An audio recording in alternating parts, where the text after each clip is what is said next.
മംഗളവാർത്തക്കാലം 4-ാം ബുധൻ. ഒന്നാം വായന പൗലോസ് ശ്ലീഹ റോമാക്കാർക്ക് എഴുതിയ ലേഖനം 9-ാം അധ്യായം 1 മുതൽ 5 വരെയുള്ള വാക്യങ്ങൾ. ഞാൻ ക്രിസ്തുവിനെ മുൻനിർത്തി സത്യം പറയുന്നു, വ്യാജം പറയുകയല്ല. എന്റെ മനസാക്ഷിയും പരിശുദ്ധാത്മാവിനാൽ പ്രചോദിതമായി എനിക്ക് സാക്ഷ്യം നൽകുന്നു. എനിക്ക് ദുഃഖവും ഹൃദയത്തിൽ അടങ്ങാത്ത വേദനയുമുണ്ട്.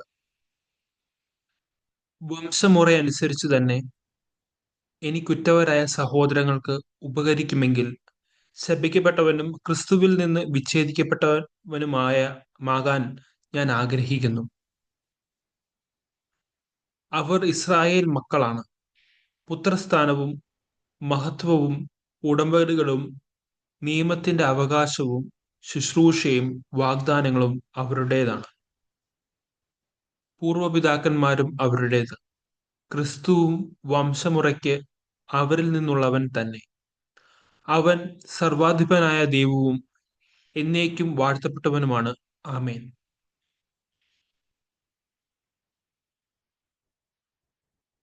സുവിശേഷ വായന.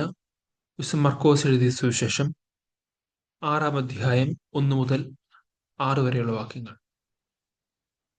യേശു അവിടെ നിന്ന് പോയി സ്വന്തം നാട്ടിലെത്തി.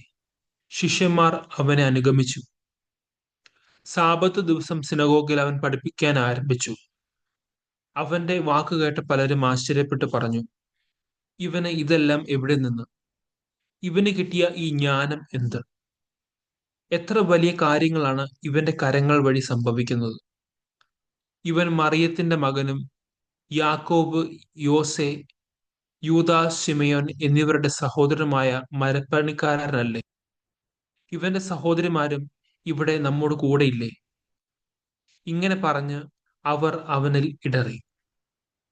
യേശു അവരോട് പറഞ്ഞു, സ്വദേശത്തും ബന്ധുജനങ്ങളുടെ ഇടയിലും സ്വഭവനത്തിലുമല്ലാതെ മറ്റെങ്ങും പ്രവാചകൻ അവമതിക്കപ്പെടുന്നില്ല.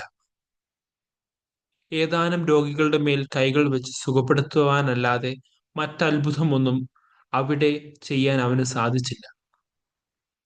അവരുടെ വിശ്വാസരാഹിത്യത്തെക്കുറിച്ച് അവൻ വിസ്മയിച്ചു. നമ്മുടെ കർത്താവായ മിശിഹായ്ക്ക് സ്തുതി.